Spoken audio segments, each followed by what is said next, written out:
Hari kita bersama Dokter Iksan, apa kabar? Luar biasa. Lagi sibuk apa nih seminggu ke belakang? Lagi sibuk keluar kota, ada beberapa keluar kota. Oh iya, Iya. kemana aja? Kemarin itu aku sempat bakti sosial. Bakti sosial. Bakti sosial ke Madura. Oke. Terus habis itu juga nanti insya Allah ada kegiatan sama beberapa teman-teman dari kementerian Oke. buat edukasi tentang imunisasi vaksinasi. Tapi buka dulu dong dengan pantun, boleh nggak? Jalan-jalan ke pasar seni. Cakep, Jangan lupa membeli gigi. cakep. Yang kedua dicakepin gak sih sebenarnya? Itu perdebatan juga tuh. Oh iya, nggak tahu aku. Oke, cakep Ya udah ya. kita ulang ya. Iya. Jalan-jalan ke pasar seni. Cakep, Jangan lupa membeli gigi. cakep. Dokter Iksan kembali di sini. Jangan bosan kalau tamunya saya lagi. Yeay. Seharusnya Dokter Gia yang pantun itu tuh. Iya, bener ya. Bener. Enggak apa dong. Sama Dokter Tirta. Iya sih, bener ya. Jadi Anda habis keliling untuk sosialisasi kesehatan. Iya. Dokter Gia juga lagi keliling tuh, dia foto-foto, terakhir dia ke Medan apa Iya bener, ke kemana, ya kan? Medan. Aku sempat kemarin chatan katanya dokter Tirta. London. Luar Bener, biasa. luar Sosialisasi biasa. bola dia di situ. Dan nontonnya di masing-masing klub ya. Iya, Iya, dia. kalau nggak salah tadi mau nonton di mana gitu. Hah, emang ya? Kalau nggak salah aku bacanya gitu ya. Kemarin dia bilang kayak mau nonton kesini, entah kesini, entah Oh kesini. iya, dia mau nonton Liverpool aja. Iya. Gua hari Minggu jam berapa tuh? Jam pas kita syuting ini lagi ada Liverpool MU kan. Oke. Itu kan klubnya Dokter Gia Iya. lawan klubnya Dokter Tirta Iya, tuh. iya. Gue udah pasti nonton sih. Ini lagi cari tempat nonton nih. Iya. Terus dokter Gia tuh katanya mau ngajakin dokter Tirta nonton bareng. Oh. Tapi karena dokter Tirta ke London, Ke ya London. udah nggak bisa. Luar biasa Dokter Tirta Emang ya, luar biasa. jiwa-jiwanya luar itu biasa. ini ya. Tapi nggak tertarik sama sekali nonton bola. Bukan nggak tertarik ya, tapi emang dari kecil nggak dibiasain nonton bola. Nggak mau nyoba, nggak kayak ini orang-orang apa sih rame-rame bola ini gitu. Karena mungkin aku traumatik kali ya kalau sama bola. Nggak masalah kayak sepak bola tuh aku pernah kan aku dari kecil pakai kacamata. Dari kelas 2 SD, kelas 3 SD. Terus sering kegebok gitu loh kalau main bola. Jadi kayak kena kacamata. Terus jadi kayak traumatik kayak enggak deh gue nggak pengen main bola. Terus kayak nggak mengikuti aja. Scorpio pendendam. Enggak, Scorpio. Cancer. Emosional. Mengingat apa yang ada. Masa gitu langsung nggak suka bola gara-gara itu kali ya? Bisa jadi lah karena Bisa mungkin masih jadi. kecil ya. Iya. Oke. Nah, si Gilang udah nyiapin beberapa kasus. Kok lu gitu sih lo? Nah, kan nggak tahu kenapa tiba-tiba dia datang bawa gini. Oke. Bang, nanti kita buka dengan ngasih kasus ke Waduh. Dokter Iksan. Pressure nih. Iya, minta dia tanggepi kasus-kasus Waduh. itu. Soal cerita ini semua deh. Ini gue baru keempat kali loh bang kesini Iya, bang. kenapa sih gila? Kalau dokter Gia 8 Kenapa kali, sih? 10 kali nggak apa-apa deh. Ini kita baru keempat nih. Iya, nih dikasih soal cerita. Kita Oke. cobain ya. Lu dapat dari mana ini? Dari Google. Lu dapat dari Google. Nah, jadi kita cari penyakitnya apa, Heeh. gejalanya apa, terus dibalik. Oh, keren. Kenapa penyakit ini? Nggak tahu. Nggak tahu sih, random aja. Oh, yang jelas lo yang bikin lah ya. Iya. Oke. Laki-laki belum 30 tahun. Ada berapa soal? Ada 4. 4 soal. Empat. Terus kalau aku salah diapain? Ya. Tapi nggak tahu juga nggak sih jawabannya? Ini kan Apa tahu? ada pasien datang ke dokter. Ngapain gitu. Damn. Ngapain gitu aja. Iya. Oke. Tapi kurang ajar banget Iya, bintang tamu iya. di tes ngapain Iya. sih? Apa sih maksud lu? Siapa lu? Maksudnya apa sih? Apa ngetes-tes?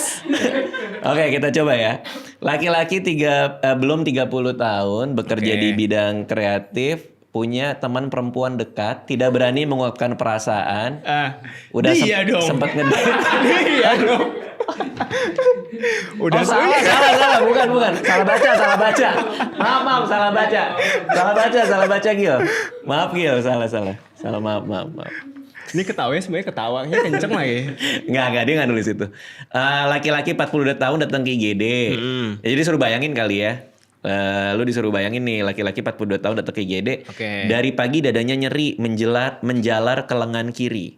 Sampai keringat dingin. Tapi dia santai aja, dia kira cuman kecapean. Karena beberapa hari terakhir lembur terus, makan juga yang penting cepat.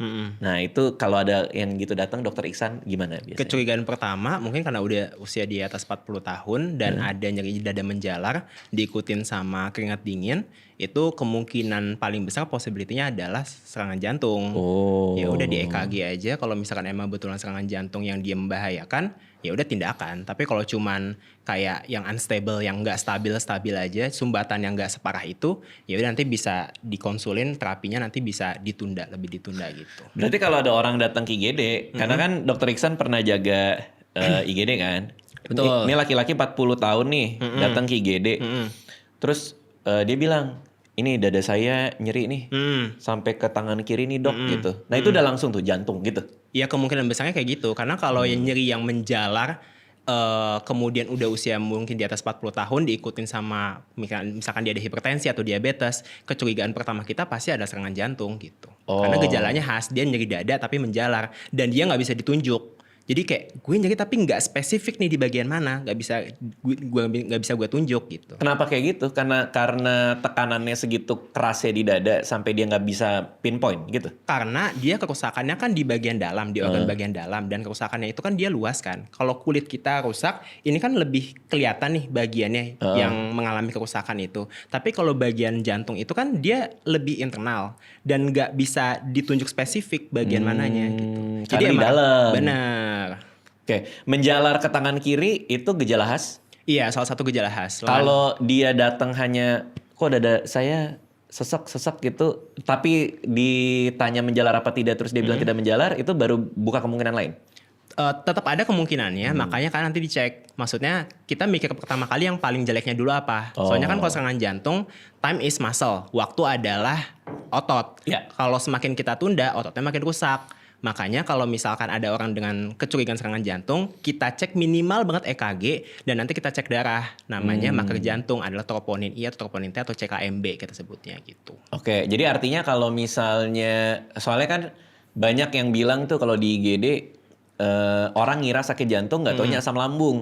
Itu juga sering tuh. Itu juga sering, itu bisa overlapping juga. Jadi makanya kan aku pernah bilang kalau misalkan ada keluhan nyeri dada, apapun rasanya di bagian dada itu udah datang aja ke IGD supaya bisa diperiksa nih apakah benar ini adalah serangan jantung atau ini bukan serangan jantung. Nah, kadang juga mungkin ada beberapa kasus di mana dikiranya adalah asam lambung.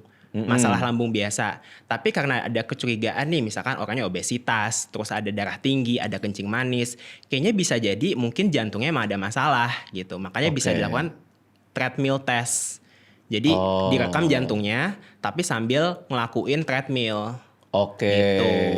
Nah waktu jaga IGD terakhir itu, seberapa banyak yang serangan jantung? Aku sekali shift bisa 3. Satu shift itu artinya semalam? Satu shift itu kita 8 jam. Jadi tergantung rumah sakit. Kalau misalnya rumah sakit itu ada yang 8 jam, ada yang 12 jam satu shiftnya. Nah aku 8 jam. Jadi 8 jam tuh bisa misalkan ini bed ada 8 nih, 4 ini. Jadi ini 2 serangan jantung, ini ada lagi, terus misalkan ini datang lagi, terus satu tangannya tiba-tiba putus, ada yang habis tusuk-tusukan, ada yang kayak enough gitu. Gitu kayak entar dulu stop gitu. Aku pernah waktu itu datang Stres nih. Iya stres banget sumpah. Waktu itu kan rumah sakitku lagi sekolah dokter jantungnya. Jadi rumah sakit itu nggak ada dokter jantung sama sekali. Cuman ada dokter penyakit dalam aja. Nah waktu itu datanglah bapak-bapak dengan keluhan nyeri dada. Dicek segala macam, memang ada gangguan irama jantung lah. Terus itu di EKG kelihatan? EKG kelihatan. Intinya ada gangguan irama jantung. Terus tapi kondisinya masih stabil banget nih. Nah, terus habis itu kita konsul-konsul dengan pasiennya. Kita konsul dan kita minta pendapat dari pasiennya dan kita jelasin di sini nggak ada dokter jantung. Itu kondisinya lagi hektik banget. Ya udah akhirnya pasiennya setuju kalau misalkan saya cari rumah sakit yang lain untuk ditata laksana sesuai dengan penyakit saya. Nah, saya lagi jelasin kayak gitu tiba-tiba datanglah 3 orang pasien, satu tangan saya mau putus. Terus kayak ya udah ya Allah boleh nggak stop dulu gitu. Dia jadi habis kecelakaan terus kayak kan cincin ya biasanya kan. Jadi tangannya itu di jarinya ditahan oleh cincinnya. Terus kayak ya Allah boleh nggak? Padahal kayak sejam atau 2 jam lagi saya pulang. Terus ya udah deh gitu. Hektik sih IGD sih. Hektik banget parah. Kalau abang nonton The Pit itu definisi sesungguhnya. The Pit gila sih. Itu tapi nggak kayak The Pit kan. Kalau The Pit kan di luar banyak yang ngantri itu sampai pukul-pukulan. Kalau di Indonesia gitu. Nah kalau di luar banyak yang ngantri pukul-pukulan. Kalau di Indonesia kalau di luar banyak yang ngantri kita yang dipukul. Maksudnya paham nggak? Kok lama sih gitu ya? Iya kok lama sih gitu. Jadi ya penanganannya cepat. Kalau misalkan emang dia bukan. Jadi kalau di IGD itu kan ada triase. Ini kebanyakan orang kan juga belum tahu ya. IGD itu menangani sesuai dengan kegawat dauratannya. Kalau misalkan Anda cuman kutil aja, terus tiba-tiba minta ditanganin cepat, sedangkan sebelahnya serangan jantung, itu namanya tidak punya empati. Ya. Udah gitu marah-marah lagi. Bener, marah-marah. Dan ada loh. Jangan pikir tidak ada. Kutil, terus tiba-tiba saya minta untuk ditangani di sini. Nggak bisa, ini cuman kutil. Di tangan atau Di kaki. di kaki? Nah, terus habis itu IGD itu tadi berdasarkan tingkat gawat daruratnya atau kita sebut sebagai triase. Dan triase itu dibagi 3, merah, kuning, sama hijau. Semakin gak gawat, batuk pilek aja, ya hijau. Ditanganinnya semakin tidak prioritas. Nah, makanya merah itu ya merah yang paling tinggi, kuning yang menengah, yang paling ringan adalah hijau itu. Waktu di sana rumah sakit yang sempat jaga di IGD itu termasuk yang paling ramai di provinsi itu atau? Bener. Oh ya. Paling ramai di provinsi. Oh. Gitu. Termasuk paling gede berarti ya? Enggak paling gede. Jadi di provinsi itu cuman ada satu rumah sakit tipe B. Jadi rumah sakit kan ada tiga ada beberapa tipe ya, A, B, C, D seingatku. Nah, tipe A di satu provinsi itu nggak ada, adanya tipe B paling tinggi. Oke. Nah, rumah sakit aku tuh tipe C, tapi memang rumah sakitnya termasuk paling tua yang ada di daerah itu. Jadi banyak orang yang udah percaya sama rumah sakit itu gitu. Oh, artinya secara branding orang tahu ke situ Benar. aja, ke situ Iya, aja. situ aja. Oh. Bahkan ada yang udah ngelewatin beberapa rumah sakit, kayak kenapa nggak di situ aja, Pak, Bu? Nggak, saya maunya ke sini. Iya, tapi sudah melewati beberapa rumah sakit, termasuk anaknya kejang. Oh, wow. Kayak misalkan udah kejang nih jalan, terus enggak, saya maunya ke rumah sakit yang ini. Padahal rumah sakitnya itu ada di sini, dia udah melewati katakan 3 rumah sakit yang berbeda. Padahal anaknya kejang selama perjalanan. Oh, Gitu. Ya itu karena saking Tingkat percayanya. kepercayaan, benar. Oke. Berarti serangan jantung tuh termasuk yang paling tinggi yang ditangani. Termasuk kegawat daruratan. Kegawat darurat yang sering ditemui. Iya, dan cukup serius, makanya harus prioritas dia penanganannya. Karena termasuk merah tadi. Oke. Nah, lanjut. Perempuan 45 tahun. Sering pusing di belakang kepala. Awalnya dikira capek, tapi makin sering. Pas dicek tekanan darahnya tinggi, tapi dia ngerasa hidupnya biasa aja. Padahal gampang stres, tidur nggak teratur, makan juga kadang asal. Harus diapain? Tolong.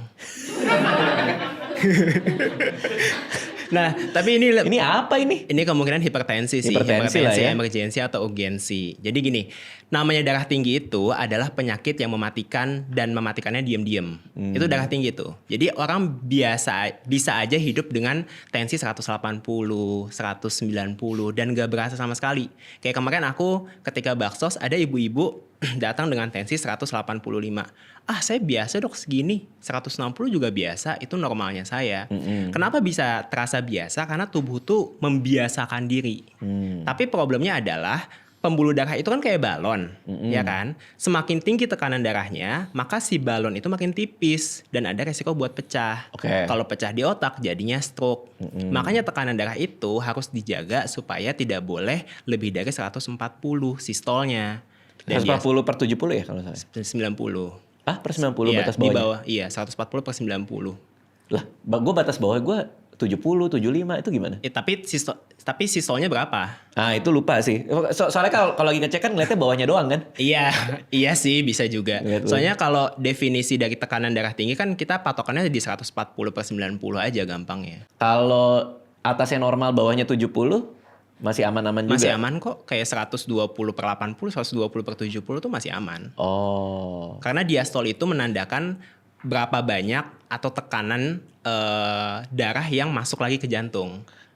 Artinya kalau tinggi kan hipertensi. Iya. Kalau dia ternyata di bawah standar, ada istilahnya lagi Ada hipotensi, betul. Nah itu nggak berbahaya kalau hipotensi? Nah ini juga perlu dipahami oleh masyarakat Indonesia. Jadi kebanyakan orang tuh menganggap, saya pusing gelingan, itu saya darah rendah. Nah padahal ada kesalahpahaman nih, bisa darah rendah, bisa anemia atau kurang darah. Nah, kebanyakan di Indonesia itu perempuannya mengalami kurang darah. Nah, kurang darah itu bahasa medisnya adalah anemia. Paling gampang yang ngecek kurang darah itu ada di bagian konjungtiva. Jadi kalau mata dibuka, lihat merah apa putih. Kalau putih berarti anemia. Dan perempuan itu sangat beresiko mengalami anemia atau kurang darah. Kenapa gitu? Karena pada perempuan itu dia menstruasi tiap bulan. Makanya seblak. Makannya sebelah. sosis, gitu-gituan. Nah, sedangkan tidak ada cakupan zat besi yang cukup. Nah, makanya pada perempuan kan emang disarankan untuk minum tablet tambah darah salah satunya, tapi kebanyakan nggak diminum. Oke. Nah, hipotensi itu bukan anemia. Betul, itu hal yang berbeda. Nah, kalau hipotensi itu, dia ketika tekanan darahnya kita bisa katakan di bawah 90/60 gitu. Bisa kita katakan seperti itu. Tapi sebenarnya definisinya itu bukan tekanan, beda dengan tensi tinggi yang kita bisa sederhana dengan tensi kita 140/90. Tapi kalau tekanan darah rendah, selama kondisi orangnya itu stabil, misalkan dia masih bisa jalan, masih bisa aktivitas, bisa kita consider sebagai hal yang masih bisa ditoleransi. Masih nggak apa-apa. Nggak apa-apa, karena ada hitungannya. Namanya MAP. Oke. Nah, apa itu MAP? Intinya MAP adalah kemampuan dari jantung itu untuk memompa darah ke seluruh tubuh. Intinya gampangnya mungkin seperti itulah ya. Oke. Jadi kalau MAP itu adalah rumus sebenarnya. Tekanan darah yang bawah dikali 2 ditambah tekanan darah yang atas dibagi 3. Oke. Jadi 2 diastol tambah 1 sistol dibagi 3. Oke, itu rasio buat nyari kewajaran gitu? MAP-nya itu. MAP-nya. Nah, harapan kita si MAP itu lebih dari 65. Oke. Karena kalau dia di bawah 65, pompa jantung itu kan ke semua tubuh. Salah satunya ke otak. Nah, kalau dia kurang dari 65, maka yang ke otak itu dia bakal berkurang. Oke. Nah, itu pertimbangan tuh seperti itu. Tapi secara general, secara umum, kalau misalkan perempuan paling banyak adalah anemia tadi. Oke. Makanya kalau pusing ngapa-ngapain kegiatan gampang pusing, gampang pingsan, cek dulu anemia atau enggak. Jangan Oke. langsung menyalahkan tensinya. Oke. Karena menaikkan tensi itu yang paling sehat dan paling gampang adalah dengan olahraga, bukan dengan makan kambing. Oh, nggak tiba-tiba Ya. garam ya? Iya, Wah, jangan. Gue kayaknya lemes nih. Iya. Gitu. Enggak ya? Enggak dong. Oke. Nah, lu dijawab juga nggak ngerti kan, Gilang?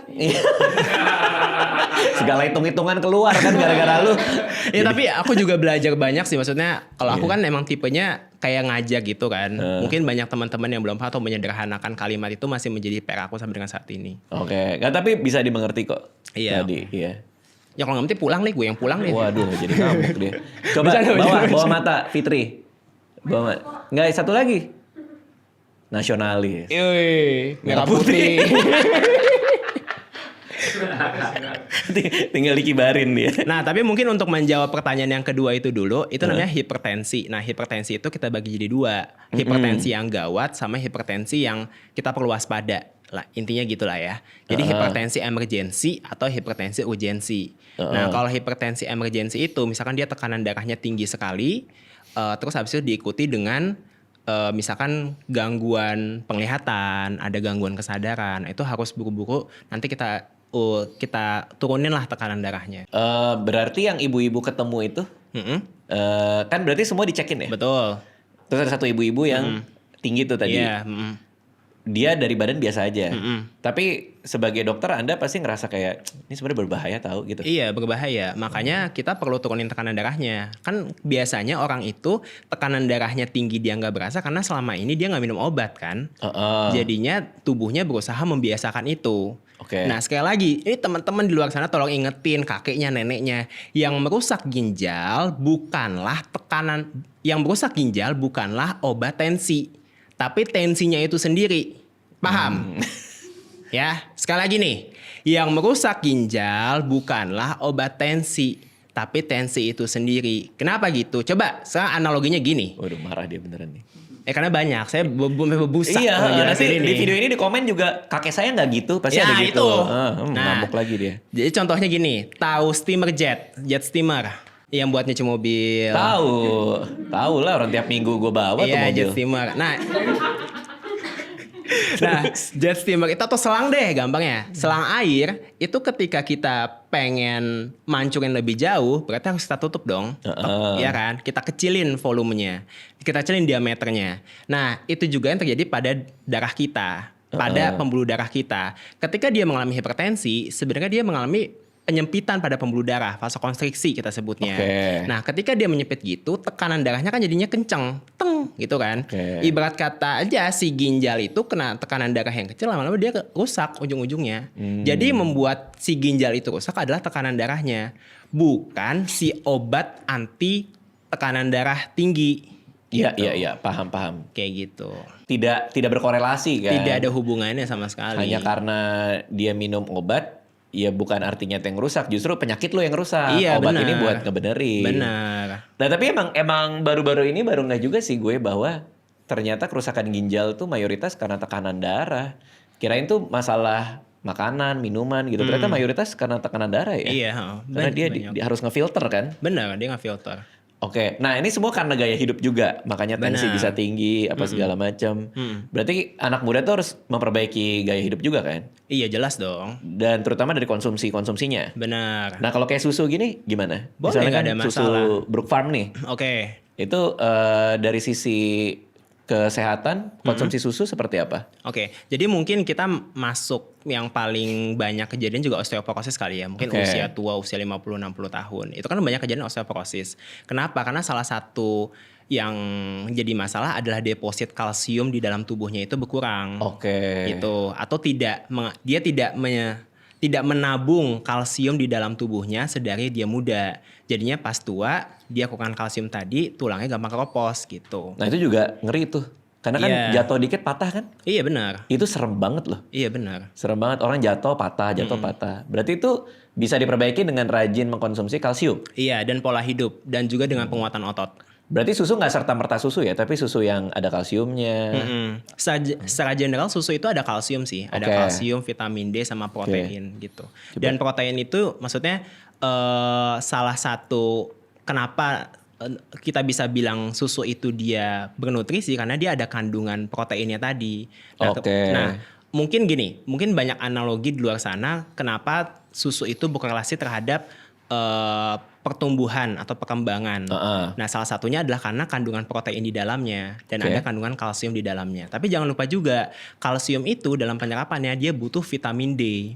Oke. Sedangkan di Indonesia ini itu kita masih banyak kekurangan vitamin D. Betul, gue 22 apa 21 tuh waktu ngecek tuh sebelum diobatin. Dan vitamin D itu bukan cuman hubungannya dengan tulang, tapi hubungannya dengan imunitas juga ada, dengan tingkat stres juga ada. Oke, nggak cuman sama tulang ya. Benar. Kalau Namboru? Siapa buku abang? Siapa ban?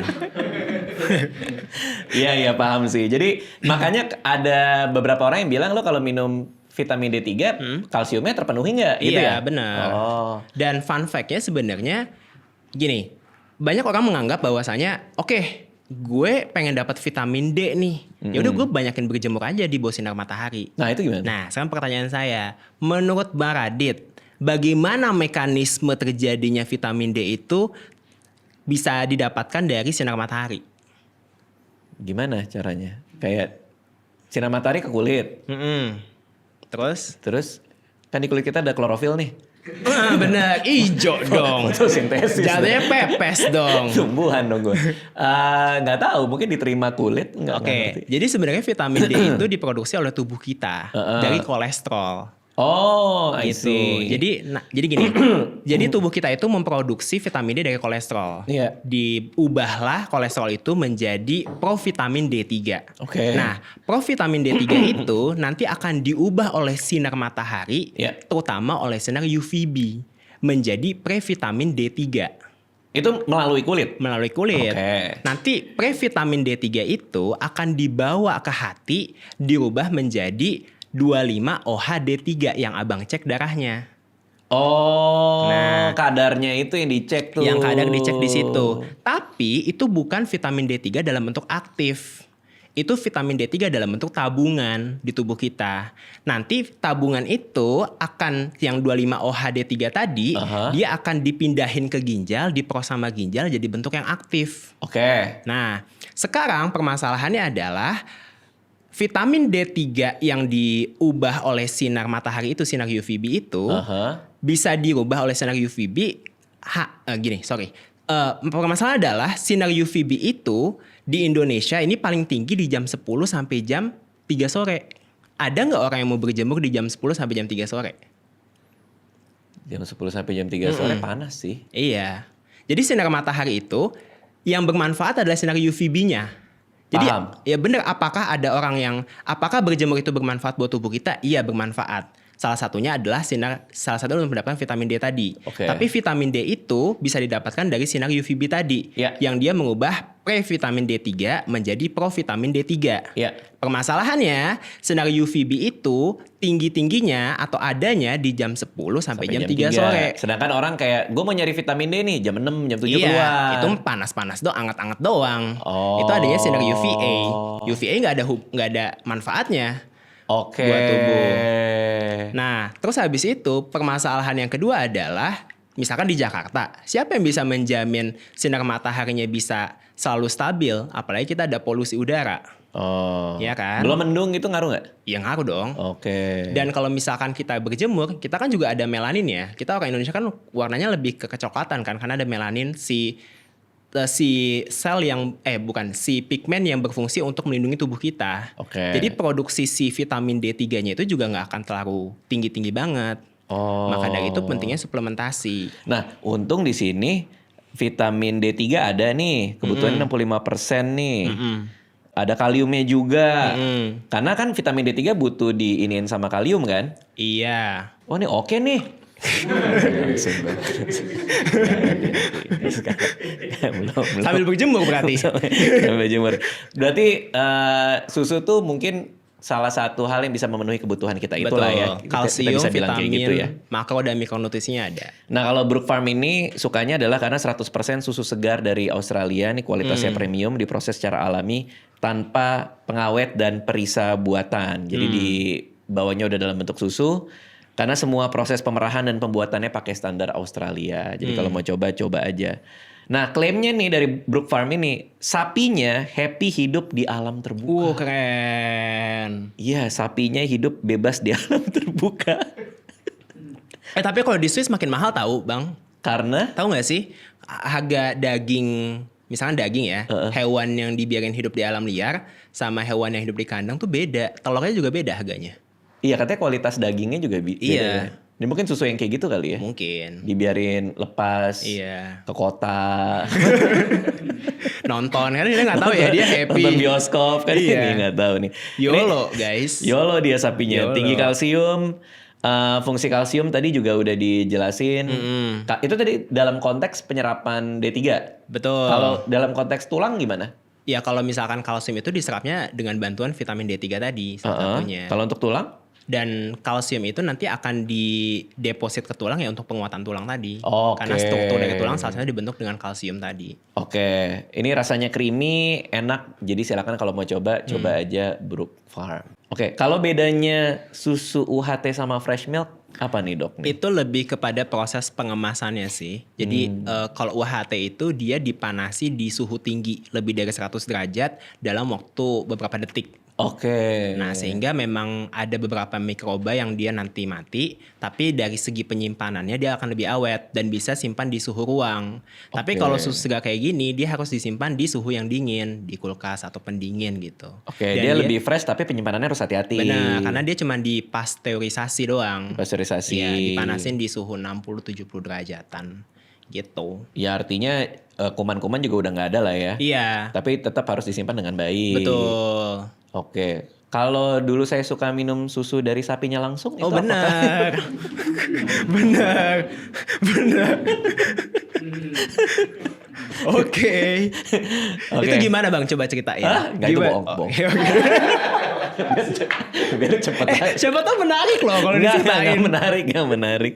Oke, berarti sebagai dokter umum yang waktu itu ditugaskan ke daerah, berarti dokter umum itu harus menguasai banyak sekali bidang dong ya di kedokteran ya. Iya betul. Kalau dipikir-pikir ya. Iya. Karena kalau spesialis itu kan dia spesialis mata lebih dalam gitu kan. Tapi kalau dokter umum kan berarti meskipun nggak sedalam spesialis, dia harus banyak sekali tahu dong. Iya, makanya kan saya kebanyakan mikir saya botak. Karena waktu itu botak. Iya, ya. botak. Sekarang update-nya gimana? Gimana cara update pengetahuan? Apalagi kan dokter Iksan sering bikin edukasi di sosmed kan. Berarti harus selalu update tuh. Nah, itu juga. Jadi aku juga baru sadar bahwasanya pengetahuanku ketika lulus itu kayak nggak ada apa-apanya gitu loh, Bang. Jadi mungkin banyak pertanyaan-pertanyaan orang yang selama ini nggak pernah kebayang. Oke. Akhirnya belajar lagi. Jadi yang namanya dokter kan long life learning. Asik. Asik. Mantap. Emang gitu sebutannya gitu. Iya sih. Long life learning, jadi ya belajar lagi gitu. Tapi dulu sempat bete tuh saya tuh. Kenapa tuh? Lagi main ke rumah orang, terus bilang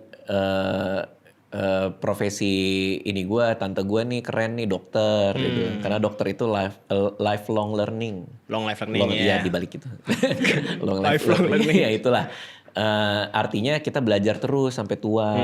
Profesi lain tuh nggak kayak gitu. Dia bilang nggak kayak penulis kan.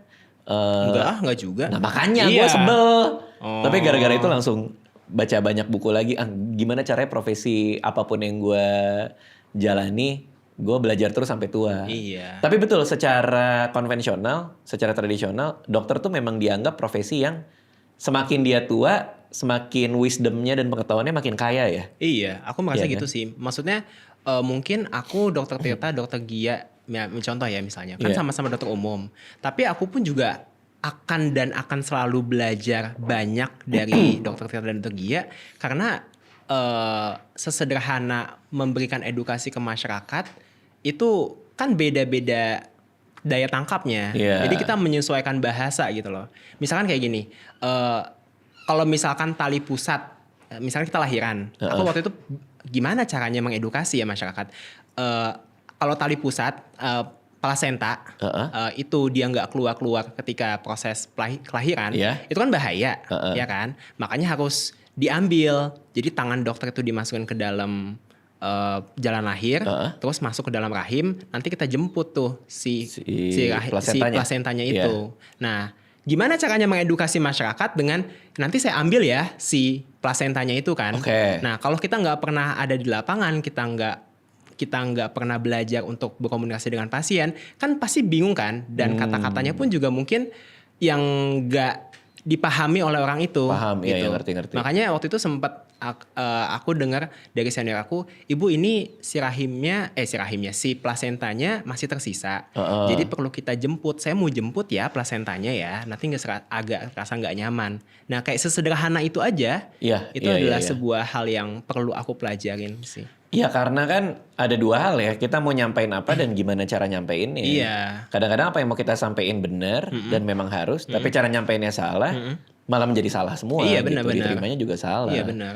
Oke, itu makin hari makin dilakuin. Kalau untuk di sosmed kan penontonnya kita nggak pernah tahu siapa kan. Berarti komen-komen juga banyak yang rada-rada dong. Komen-komen banyak yang rada-rada, iya. Tapi kan kita nggak bisa mengatur orang mau ngomong apa. Kan kata Bang Aldi, orang punya kuota. Biarin aja dia mau ngomong apa. Ini kita nge-quote Aldi Taher. Tapi Bang Aldi sampai tuh bener level loh. Aldi Taher nih. Bener loh. Aldi Taher sampai level di quote orang-orang. Iya kan terserah dia punya kuota ya. Nah tapi maksudnya ya namanya mengedukasi kan nggak bisa segampang membalik telapak tangan. Itu kan butuh waktu, butuh proses. Tapi dengan mungkin aku pelan-pelan dengan cara aku mengedukasi, mungkin dengan dokter lain dengan cara mengedukasi, ya pelan-pelan bisa mengubah mindset masyarakat dan bisa ujung-ujungnya masyarakat lebih sehat itu. Apalagi kan sekarang lagi ngembangin apa tuh Q&A project. Jangan lupa di follow. Itu media ya? Ya Homeless Media. Homeless Media. Iya. Ada ini nggak? Ada pertanyaan buat kita nggak? Kita kan udah lama di media nih. Siapa tahu ada yang dipenasaranin. Apa sih sebenarnya kesulitan utama dalam mengembangkan media itu, Bang? Kesulitan utama? Kan kalau misalkan kita awal mungkin kita nggak bisa memungkiri kita nyari engagement, kita mencari jumlah followers dan lain-lain. Nah, gimana caranya kita bisa mempenetrasi itu semua gitu loh? Kesulitan paling awal adalah untuk tahu nilai apa sih yang kita kasih ke orang. Karena di zaman dimana semua gratis dan banyak ini, terutama untuk dalam konteks media dan informasi, maka kita harus pastiin informasi apa, hiburan apa, atau apapun yang mau kita kasih ke orang, kita udah tahu nilainya. Nilai di percakapan ini apa sih gitu. Mungkin pengetahuan baru yang orang nggak tahu. Kita masukin hiburan sedikit. Itulah value yang mereka tukar untuk waktu mereka nonton sekitar mungkin hampir 45 menit podcast ini gitu. Nah kebanyakan orang tuh yang dilihat ketika bikin media atau bikin sebuah konten, yang gua mau ini. Gua pengen bikin konten seru. Gua pengen bikin supaya orang ngelihat gua keren. Gua pengen orang tahu gua kaya. Katakanlah gitu kan ada aja ya. tapi lupa untuk untuk berpikir dari sisi sana tuh dapetnya apa. Oh, I see. Ngerti gak sih maksudnya? Iya, paham. Tapi value yang bisa gue kasih ke dia dan apa yang dia tangkap tuh apa gitu. Iya, nah artinya bukan kita harus bikin konten berkualitas juga sih, tapi kita hiburan pun juga ada nilai kan. Oke. Kalau hiburan kan kita jadi membuat orang lupa sama masalahnya. Betul. Konten-konten receh ketawa-ketawaan kan juga punya nilai kan. Betul. Ya artinya selama kita tahu, oh gue mau ngasih nilai ini. Oke. Ketimbang kayak gue pengen follower banyak, gue pengen dianggap orang. Nah itu tuh biasanya udah susah dari awal. Oke. Tapi kalau ini kan Q&A project ini secara nilai udah ketakar kan bahwa mau membantu mengedukasi masyarakat gitu kan. Betul. Ya artinya kan di situ nilainya, value-nya itu. Nah gimana caranya apa yang kita kerjain semuanya inline sama that value. Oke, tapi kan untuk mencapai positioning yang katakan kita bisa diketahui oleh masyarakat, kita kan butuh audiens ya, dalam artian. Nah, pertanyaannya adalah gimana caranya kita ngembangin audiens itu. Sedangkan di saat ini makin banyak orang yang bermain sosial media, makin banyak konten kreator, makin banyak media juga. Yeah. Gimana cara kita ngambil posisi itu gitu loh. Sebenarnya sebagai katakan bisa sebagai sebuah media yang benar-benar sumber informasi buat masyarakat, terutama untuk kesehatan. Yeah. Apakah itu ada hubungannya dengan jumlah konten yang kita produksi? Dalam hal ini adalah kuantitas atau gimana? Ini platformnya apa? IG dan YouTube sih. IG dan YouTube ya. Kalau sekarang sih argumen gue adalah perbanyak library sekarang. Karena di era dimana semua di feeding, secara algoritma ngasih kita konten apa yang menarik dan bagus, yang sesuai selera kita, maka secara logika semakin banyak library kita, semakin banyak stok kita, inventory kita, maka akan semakin mungkin orang ketemu dengan konten yang kita buat. Karena algoritmanya. Didorong algoritma, oke. Jadi kita jangan nebak selera orang apa, tapi kita banyakin inventorinya. Oh, I see. Makanya kalau kita kan sebulan 19 video. Iya. Pas Mas kenapa Mas Gilang? makanya semua punya asuransi kesehatan. Oh, benar. Soalnya aku ketemu dia. Bang Gilang, apa kabar? Iya, Dok. Oh, itu lagi gini. Itu masalah yang tadi, yang laki-laki. Oh, laki-laki dia 30 tahun. MRT, masalah MRT. Oke. Jadi di sini kan sebulan 19. Iya. Kemarin Ramadan kita 30 ya? 30. Full, kita 30 video full gitu. Artinya semakin banyak kuantitas videonya. Nanti misalnya kita ngobrol soal susu gitu kan.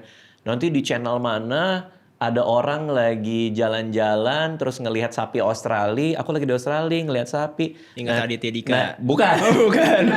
Sapi dong gua. Kan podcast Abang. Oh, iya. Podcast Aditya Dika. Setelah dia nonton itu di sebelah kanan bisa direkomendasi nih. Oh. Susu dari I Australia, see. Brook Farm ini misalnya gitu, misalnya ya. Misalnya ada obrolan kita karena obrolan kita ada susunya di sini gitu. Nah, itu kan bisa jauh banget. Iya. Nanti ketemu sama Aldi Taher ngomongin burgernya, dia lagi misalnya masak sama siapa kek burgernya dia, nanti video gue direkomendasiin. Artinya makin banyak inventory kita, makin gede kemungkinan orang nemu. Oke. Jadi kalau ini emang medianya baru, fokus di kuantitas dibanyakin. Oke. Aku ada 2 pertanyaan dengan kuantitas itu. Tapi kita sambil minum susu. Oh, boleh dulu. dong. Let's go. Tunggu, kita buka dulu. Ini kita kayak lagi nih ya. Lagi party susu. Party susu.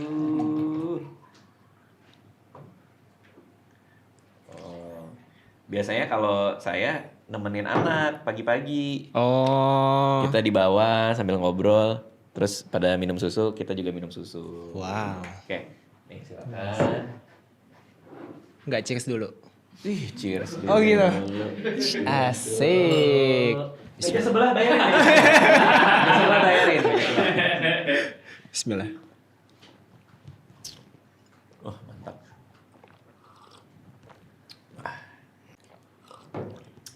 Good day, mate. How are you? I'm good. Tiba-tiba ada kanguru di sebelah. Jadi kita panggil kanguru. Masih ada kanguru. Oke, kita lanjut tadi apa mau nanya aku apa punya lagi? 2 pertanyaan. Boleh. Nah, kayaknya sudut pandang kuantitas ini kan baru abang dapatkan. Kalau aku lihat-lihat kan beberapa bulan belakangan ini kan. Maksudnya secara menaikkan jumlah buat target Enggak, menaikkan jumlah kuantitas produksi kita Iya. di tempat ini. Dari tahun lalu sih. Tapi tahun lalu kita berapa ya? Udah ketawa-ketawa lagi nih. 19 Sama. juga. Dari tahun sebelumnya? Nggak ada, tapi kira-kira kurang segitu juga. Berarti kan berapa bulan belakangan kan? Berapa tahun Berapa sih? tahun belakangan? Oh, yang jadi tiap hari itu karena bulan Ramadan aja. Iya, yang 30 Oh, Ramadan. dengan maksudnya kalau algoritma itu kan dia berjalannya cukup cepat ya. Kalau misalnya kita lihat TikTok itu kan Iya. bisa beda banget dalam kurun waktu 1 tahun. Bener. Nah, kalau misalkan YouTube atau Instagram itu dalam kurun waktu beberapa tahun ini dengan 19 konten yang diproduksi per bulan itu sudah cukup. Maksudnya untuk nge-boost algoritma itu. Nah, kan pertanyaannya menjadi gini. Seharusnya berapa banyak sih konten yang kita produksi? Oke. Ya kan, gitu Iya, kan selalu betul, bertanya gitu kan. Pertanyaan adalah sebanyak-banyaknya tanpa mengurangi kualitas. Oke. Buat kami angkanya di segitu. Bisa nggak Raditya Dika dan timnya bikin misalnya sustain 30 video per bulan? Bisa. Bisa. Tapi mungkin kualitasnya nggak sebagus yang biasanya. Oh, I see. Karena guanya capek. Iya, betul. Timnya nggak punya waktu buat riset. Editingnya jadi banyak yang dikompromikan. Oke. Jadi kayaknya sweet spotnya di 19 sih. Sebenarnya kalau gue pribadi ngasih targetnya itu 16 ya target bawahnya ya. Tapi ya teman-teman di sini mau naikin ke 19. Jadi artinya kan Fadil yang ngurus nih. Gue juga ngecek ke Fadil. Ini secara produktivitas kita aman nggak tanpa mengurangi kualitasnya. Oke, Yang kalau kita lihat, kalau kita bicara kualitas itu diukur dari tingkat kepuasan orang menonton, kan namanya retensi itu. Betul. Retensi. Retensi kita malah makin tinggi di tahun ini gitu. Oke. Artinya produksi naik, tapi kepuasan juga naik. Ya bagus berarti. Oke. Nah, gue nggak berani naikin lagi di atas 19 karena takutnya kompromi-kompromi tadi. Oke, I see. Bisa nggak lebih banyak lagi? Ya bisa, tapi ya tadi kualitasnya berkurang. Nah, balik ke homeless media yang lo punya ini. Nah, oke. Berapa banyak jadinya harus tahu sendiri. Problematika, asik problematika. Permasalahan ketika kita masih baru kan masuk ke dalam media ini kan source-nya nih. Salah satunya adalah biayanya kan. Betul? Nah, kalau kita produce semakin banyak berarti kan biaya yang diproduksi adalah semakin besar. Betul. Nah, sebetulnya mungkin saran dari abang ketika mungkin teman-teman di luar sana ingin membuat satu kelas baru kah atau membuat satu media baru kah, itu sebenarnya gimana caranya dengan source yang minimal tapi hasilnya mungkin bisa lebih maksimal, atau balik lagi ke kita harus tahu dulu target market kita siapa. Kalau berarti masalah ongkos produksi ya. Berarti efektivitas ongkos produksi kan bisa macam-macam. Kayak gue dulu bikin Malam Minggu Miko tuh nyewa semua. Oke. Semua alat nyewa. Yang kedua kita ada yang namanya batching. Apa tuh batching? Kita sekali duduk tuh bikin berapa konten. Itu namanya batching. Oke. Biasanya kita short video tuh. Sekali bikin ada 4, ada 3. Nah kalau podcast sehari maksimal 4. Oke. Tapi kan resource semua kepake buat di satu hari ini. Oh. Jadi lampu nyala untuk seharian yang kayak gitu-gitulah. Banking ya. Banking namanya, Banking, batching. ya. Batching. Oh, batching dengan banking beda. Banking itu buat naruh duit biasanya. Sama aja. Sama aja. Banking itu mungkin nyimpen. Iya. Kalau kita bikinnya per batch namanya. Oh, Batch, I see, batching. 1 batch, 2 batch, 3 batch gitu. Kan biasa kalau istilah produksi kan kayak bikin susu nih. Ini batch yang tanggal sekian, batch yang minggu sekian. Nah kita kayak 1 batch berapa video gitu. Banking kan mungkin lebih ke nyimpen kali ya. Iya. Ya itu. Nah kebetulan Anissa, istri gua yang ketemu lu, itu lagi mau bikin podcast baru kan, podcast sendiri. Kan sudah ada. Udah ada. Nah dia juga nanya kan tipsnya apa. Gue bilang sama dia bikin 100 video. Baru lu ngobrol sama gue. Nah 100 Jadi video. sama dia nggak ngobrol? Ngobrol sih. 100 video itu. Tapi tiap video harus tahu salahnya apa. Oh. Nah jadi misalnya dia bikin satu podcast, satu video. Di video kedua ternyata audionya kresek-kresek. Berarti di video ketiga kan audionya udah gak kresek-kresek. Betul. Tapi di video ketiga audio udah gak kresek-kresek, fokusnya sering hilang. Oke. Ya itu diperbaiki. Video keempat audio gak kresek-kresek, fokusnya gak hilang-hilang. Oke. Tapi ternyata pas bawain podcast kurang seru. Ya video kelima gak kresek-kresek, audio baik-baik aja, fokus gak hilang, bawa ini udah bagus. Sampai 100 kan perubahan incremental itu jadi luar biasa kan. I see. Jadi gitu. Jadi kalau sekarang sih bikin aja. Udah berapa lama ini? Jujur sebenarnya masalah aku membuat podcast ini dan membuat Homeless Media ini kan lebih ke sumber daya ya. Terutama tim aku masih kecil banget. Jadi nggak kepegang 100% gitu lah untuk membentuk Homeless Media ini. Tapi potensinya itu sebenarnya gede banget aku melihatnya. Banget Karena sih. kayak media kesehatan yang betul-betul untuk mempromosikan terlepas dari person ya. Kan kalau sama ini kita lebih ke orang. Betul. Iya kan? Kayak siapa nih dokternya, ini siapa nih dokternya. Nah, aku juga melihat bahwa dokter umum itu kan punya potensi untuk menggapai semua lapisan spesialis Betul. dan semua lapisan masyarakat. Betul. Karena kalau spesialisasi itu kan kayak yang Mbak bilang, dia cuma fokus ke satu bidang aja. Iya. Sedangkan kalau aku bisa gayat katakan dokter Gia, dokter Tirta, aku mau gayat dokter spesialis ini nih, dokter Opjin gitu. Jadi bisa aku gayat, aku jadiin satu di platform itu. Jadi orang mencari informasi di situ. Nah, cuman balik lagi, permasalahan adalah di ya tadi katakan biaya produksi, ongkos produksi dan tim yang bisa ngebuat motong-motong itu gitu. Iya, kalau sekarang freelance juga banyak ya. Jadi kan mungkin bisa nyoba-nyoba dulu. Iya sih. Freelance 1-2 orang, kalau yang oke dijadiin tetap. Sama yang paling penting sih komunitas sih. Itu juga bagus. Oke, seberapa besar komunitas itu? Karena kalau aku melihat itu kayaknya komunitas itu kan makin kuat post Covid ya. Ya bisa jadi. Maksudnya makin bonding, makin kuat, makin Ya. secara scale up nilai ekonominya semakin bisa di Monetisasi. monetisasi. Nah, menurut Abang dari segi komunitas itu gimana? Komunitas itu apalagi kalau buat yang sekarang lagi baru ini sangat bermanfaat karena pertama kita bisa dapat saran dari mereka, jadi perbaikan buat kita sendiri. Oh, I see. Kedua, kadang dapat ide konten dari teman-teman di sana. Iya, betul. Yang ketiga juga bisa jadi rekrutmen juga. Kalau misalnya ada yang benar-benar bagus, kita bisa masukin ke tim misalnya. Jadi berkomunitas sih penting sih. Dan dia jadi evangelis kan. Kan tingkat paling tinggi dari sebuah komunitas adalah ketika dia suka sama apa yang kita buat, terus dia cerita ke orang lain bahwa ini bagus. Betul. Dia jadi evangelis kita dalam tanda kutip gitu. Oh ini panjang nih pembahasannya Iya nih. Ini bisa satu video sendiri nih. Bener. Padahal gue cuma iseng nanya doang tadi itu. Enggak, karena aku pun juga sekarang kayak sebenarnya aku ngeliat potensinya gede banget. Ini bisa mengedukasi masyarakat secara lebih luas, bisa jadi satu tempat buat kumpulnya dokter spesialis, dokter umum gitu loh, Bang. Paham. Tapi bukan dalam artian untuk dimonetisasi. Misalnya bukan artian dalam sales gitu-gitu, tapi untuk edukasi, pure edukasi gitu. Cuman ya balik lagi kayak timnya gimana cara ngaturnya. Terus saat ini kan mungkin aku lebih fokus bikin video organik TikTok gitu-gitu loh. Jadi kayak pusingnya tuh di situ. Kalau mau ada orang masuk ke sana dan ngebantuin, berarti harus tahu apa yang menarik buat dia supaya dia bisa join. Si dokter-dokter lain ini ada edge apa? Apakah kita ngasih permainan yang fresh buat mereka, hanya bisa dilakuin di tempat lu punya gitu atau apapun. Jadi offer ke mereka pun juga jadi masuk akal. I see. Kenapa gue mau bantuin nih gitu. Apakah cuma di sini bisa dapat akses ke yang seperti apa, yang gitu-gitu sih. Nah, kalau menurut Abang juga, masalah di media itu apa paling besar? Apakah konsistensi kah? Apakah untuk survive? Kan Abang bertahun-tahun nih dari Malam Minggu Miko. Iya. YouTube ini tahun depan 20 tahun. Iya. Itu keren banget. Pause!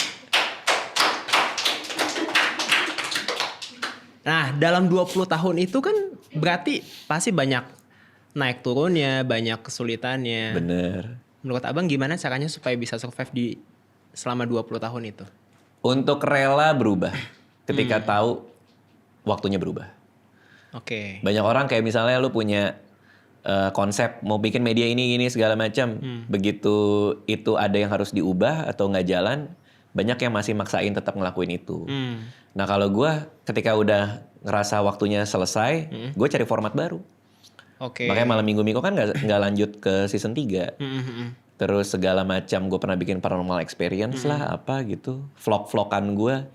Kan nggak lanjut juga. Betul. Karena gue mencari format yang menurut gue masih mengasihkan buat gue. Dan ketika udah selesai ya selesai buat gue. Oke. Kayak zaman Twitter gue ngomongin jomblo. Gue anak ada 2 biji udah masuk SD.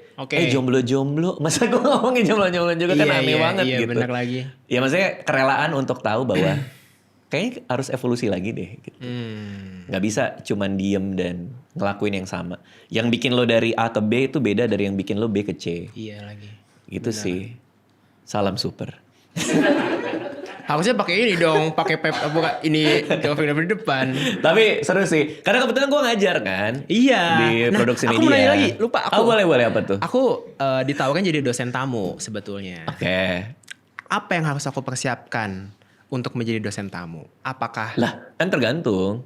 Iya, maksudnya kalau abang nih. Kalau gue POV ya, berarti abang, nanya gue ya. Kan sebagai dosen, ketika misalkan abang mau ngajar, apakah abang suruh baca dulu, nanti kita diskusi, atau langsung di tempat itu bikin praktek atau gimana? Oke, gue produksi media. Kalau gue ngajarnya produksi media dan itu spesifik ke podcast. Oke. Yang gue ajar itu anak-anak produksi media tuh. Gak semuanya pengen bikin podcast, ada yang pengen bikin game apa segala macam. Jadi hal pertama yang gue lakuin pas gue masuk kelas, dan ini yang gue bawa ya ke kelas-kelas gue adalah, gue tuh harus bantu mereka. Jadi mindset itu dulu. Oke. Gue diajak UI untuk ikutan ngajar demi alma mater. Di kepala gue harus bantu mereka. Jadi anak-anak di kelas itu harus gue bantu nih untuk capai potensinya atau apapun yang mereka mau tahu. Jadi materi yang gue bikin, gue siapin.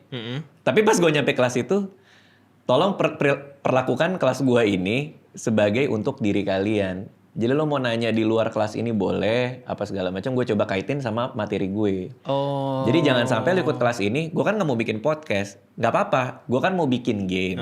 Lo boleh nanya ke gue, apa sih pentingnya podcast ketika gue mau bikin game, bisa menjadi sarana promosi apa segala macam. Jadi gue coba ngawinin, supaya kelas gue tuh ada manfaatnya buat dia. Oh gitu. Soalnya zaman gue kuliah, gue kadang suka masuk kelas, nggak tahu ini buat apa ini buat gitu. Apa ya gue belajar ini, pernah nggak? Bener. Tapi kan aku dipakai mulu ya. Bener kan ke dokter. Iya bener. Juga. Masa nggak dipakai? Iya bener sih. Tapi masuk akal. Kalau gue gitu, gue kan mungkin kayak di FISIP kali ya. Kayak mungkin di FISIP, ngapain gue belajar politik yang di negara apa segala macam ya. Mungkin di skripsi gue nggak itu kan. Betul. Ya, jadi hari pertama sih pasti gue bilang gitu ke anak-anak muridnya.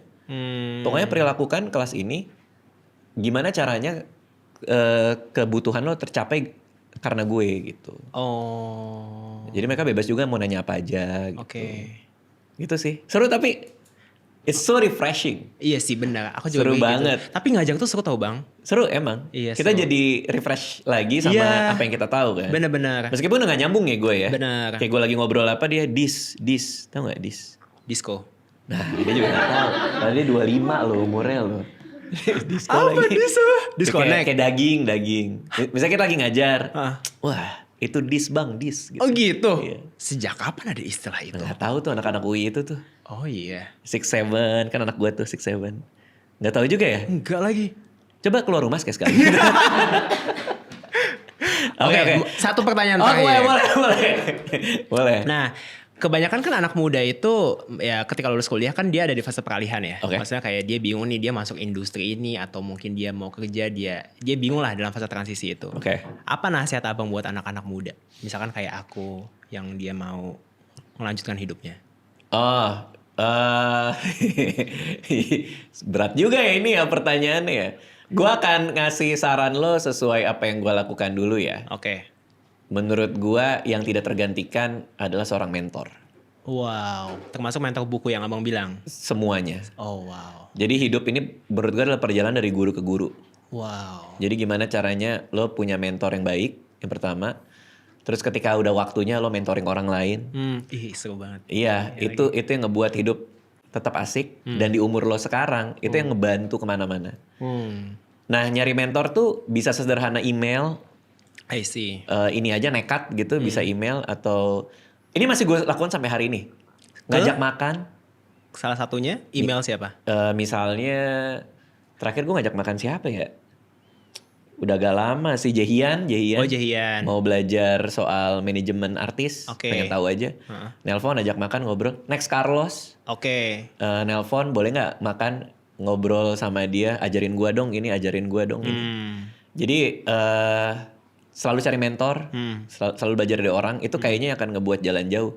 Nah celakanya kadang-kadang di umur-umur 25, 26, 27, ketika kita udah ngerasa kayak, ini udah oke nih, kita jadi lupa untuk punya mentor itu lagi. I see. Ya gak sih kadang-kadang? Iya. Karena ego juga gak sih? Iya, apalagi anak muda ya. Iya. Ada ego untuk kayaknya gini deh gitu kan. Namanya juga rebel kan. Benar-benar. Seharusnya gini deh gitu. Seharusnya gini. Nah ya itu sih. Berkomunitas gitu. Baik teman-teman, kita akan rehat sejenak. Aduh seru banget. Terakhir Oke, kita boleh, balik boleh. lagi ke permainannya Gilang. Oh belum ya, tadi baru 2 ya? Baru 2. Oh iya. Pria 50 tahun, Oke. sering haus, minum terus, bolak-balik ke kamar mandi. Anehnya berat badannya malah turun terus. Kalau dia datang apa yang dilakukan? Kencing manis. Kencing manis. Ya, diagnosnya kemungkinan kencing manis diabetes. Oke. Kalau dia datang ya dicek gulanya. Oke, kemungkinan Gitu. besar itu ya. Kemungkinan besar itu. Karena kalau kita sebut trias diabetes, trias itu artinya 3, as itu artinya kartu, enggak dong. Kita percaya. loh. Jadi trias diabetes 3 gejala klasik diabetes, gampang haus, gampang lapar, sama gampang pipis. Oh. Gitu. Nah, jadi kan kalau gula itu kan sebenarnya bermanfaat buat tubuh kita. Iya. Tapi gula itu dia harus masuk ke sel. Pada orang-orang yang punya kencing manis, selnya itu menolak untuk dimasukin gula. Yang kita Oke. sebut sebagai resistensi insulin. Oke. Karena buat masuk ke dalam tubuh, ke dalam sel itu, si gula butuh lewat pintu. Nah, pintunya dibuka sama insulin. Oke. Karena selama ini gulanya kebanyakan, sel itu kayak udah deh cukup gitu, nggak mau lagi gue gitu Oh, kata males tuh. Iya, jadi resistensi insulin. Akhirnya gulanya nggak masuk ke sel, gulanya banyak di pembuluh darah Oke. gitu. Bener nggak dibilangnya itu mother of all disease tuh, ibu dari semua penyakit? Benar Diabetes banget. Karena diabetes bisa jadi hipertensi, bisa jadi stroke. Paling berbahaya ya itu. ya? Paling berbahaya. Oke, nah ini terakhir banget nih. Soal dari Gilang. Pria 40-an, tiba-tiba bangun tidur karena nyeri banget di jempol kaki. Sampai susah jalan, bahkan kena selimut aja sakit. Sakit di jempol doang. Oh sendi maksudnya. Oh dia pokoknya datang bilang, "Dok, ini di sela-sela sendi saya nih. Kok kayak sakit-sakit ya ini semuanya. Susah jalan nih." Terus jempolnya ada bentukan kayak ininya. Apa sih? Ada Kayak jendol. benjolan. Kalau gout arthritis biasanya kayak asam urat bahasa. Oh, itu bahasa asam ininya, urat. Jadi kalau asam urat dia udah numpuk, dia bisa kalau asam urat itu kebanyakan udah tinggi, dia itu bisa terdeposit atau numpuk di Oke. sela-sela sendi, di sela-sela sendi. Ma ceci. Iya, ma ceci. Cuci dulu ya. Cuci caci. Aus caci ya. Iya. Australia susah tuh Australia.